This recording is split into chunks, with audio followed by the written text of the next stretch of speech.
যে বাঘের পিঠে সওয়ার হয়েছিলেন মমতা বন্দ্যোপাধ্যায়, সেই বাঘই এখন মমতার সামনে বড় চ্যালেঞ্জ। নতুন দল ঘোষণা করে মুর্শিদাবাদে তৃণমূলকে শূন্য করে দেওয়ার কথা ঘোষণা করেছেন হুমায়ুন কবির। বিধানসভা নির্বাচনে 135 আসনে লড়াইয়ের ঘোষণা করেছেন। 200 আসনে লড়াই করলে 100 আসনে জয়ী হবে বলে জানিয়েছেন।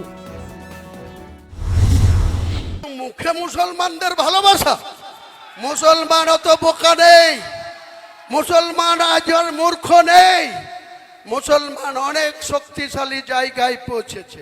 মুসলমানরা তোমাকে জবাব দেবে। ওয়েট করেন মুখ্যমন্ত্রী, 220-কে তুড়ি মেরে উড়াবো। প্রশ্ন হচ্ছে, মুর্শিদাবাদের এক বিধায়ক ভোটের 6 মাস আগে এরকম নতুন দল ঘোষণা করে মমতা বন্দ্যোপাধ্যায়ের উদ্দেশ্যে একের পর এক চ্যালেঞ্জ ছুড়ে দিতে পারলেন কিভাবে, কোন সাহসে, ভর করে? বাংলার রাজনীতি সম্পর্কে সামান্যতম ওয়াকিবহুল মানুষও জানেন মুসলিম ভোটই হুমায়ুনের ভরসা। মুর্শিদাবাদে 66% বেশি মানুষ মুসলিম ধর্মাবলম্বী। তা সত্ত্বেও বহরমপুর থেকে টানা 5 বার সাংসদ হওয়া আটকায়নি অধীর চৌধুরী। মমতার কৌশলে অধীরের সেই জয়রথই থেমে যায় 2024 সালে। ধর্মের ভিত্তিতে ভোট ভাগাভাগি করতে বহরমপুর থেকে মমতা প্রার্থী করেন ইউসুফ পাঠানকে, যিনি তার আগে পরে কখনো তৃণমূলের রাজনীতির সঙ্গে যুক্ত ছিলেন না। এমনকি রাজনীতির ময়দানেও দেখা যায়নি ইউসুফ পাঠানকে। অধীর চৌধুরীর অভিযোগ, মুসলিম ভোট টানতেই ক্রিকেটের ময়দান থেকে রাজনীতির ময়দানে টেনে আনা হয়েছে ইউসুফকে। তৃণমূলের বিরুদ্ধে সেই মুসলিম ভোটই এখন হুমায়ুনের হাতিয়ার। ক্ষমতায় আসার পর থেকে মুখ্যমন্ত্রীকে দেখা গেছে ঈদের দিন রেড রোডে নামাজ পাঠ অনুষ্ঠানে অংশগ্রহণ করতে। মুসলিমদের কাছে টানার মমতার সেই প্রয়াসও হুমায়ুনের কাজ করায়।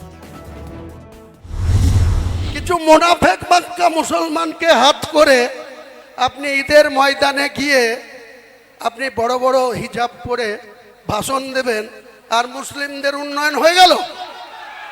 কটা মুসলিমকে চাকরি দিয়েছেন? আপনি 6টা দপ্তরের মন্ত্রী আছেন, 3-6-18টা প্রতি বছর আপনি চাকরি দিতে পারেন। কটা মুসলমানকে দিয়েছেন? শেষ জনগণনা অনুযায়ী পশ্চিমবঙ্গের 27% মুসলিম ভোটার। 2011 সাল থেকে মুসলিম ভোটের প্রায় সবটাই গেছে তৃণমূলের পক্ষে। হুমায়ুনকে সেই ভোটে ভাগ বসাতে পারবেন? মুর্শিদাবাদের বাইরে হুমায়ুনের প্রভাব কতটা? নাকি আইএসএফ, এমআইএম এর মতো দলগুলির সঙ্গে আসন রফা করবে হুমায়ুনের নতুন দল? পশ্চিমবঙ্গে মমতা বন্দ্যোপাধ্যায়ের রাজত্বে, এই দোর্দণ্ড প্রতাপ নেত্রীর অধীনে এবং এই বিধ্বংসী আধিপত্যবাদের মধ্যে কেউ একটা দল তৈরি করে ফেলছে, তাও আবার তার দলের বিধায়ক। এটা তৃণমূল না থাকলে হয় নাকি? এটা তৃণমূলের প্ল্যান বি। হুমায়ুনের তৃণমূল, তৃণমূলই হুমায়ুন। নতুন একটা ঠিকানা হলো বিভিন্ন দলের বা বিভিন্ন মানুষের কাছে, যে একটা পার্টি। কিন্তু আমি সেই জায়গাটা বলছি, যে এই পার্টি করার আগে পর্যন্ত যে ভাবাবেগটা, যে বাবরি মসজিদ হবে, তাতে আমি মানুষের ভাবাবেগ দেখেছি, মাথায় ইট করে মানুষকে আসতে দেখেছি।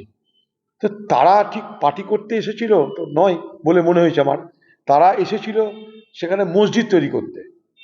তো দেখা যাচ্ছে যে মসজিদ তৈরির যে এজেন্ডা, সেটা কি পিছনে চলে যাচ্ছে, সামনে পার্টি চলে আসছে। এটা কিন্তু আগামী দিনে প্রশ্নের মুখে দাঁড়াবে।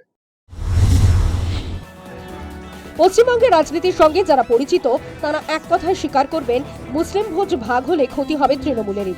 মুর্শিদাবাদ এবং অন্যান্য জেলায় হুমায়ুন কত ভোট টানবেন তা ভবিষ্যতের বিষয়। তবে হুমায়ুন যত ভোটই পান না কেন, সেটা তৃণমূলের ভোট ব্যাংক থেকে যাবে তা এখনই নিশ্চিত করে বলা যায়। News time.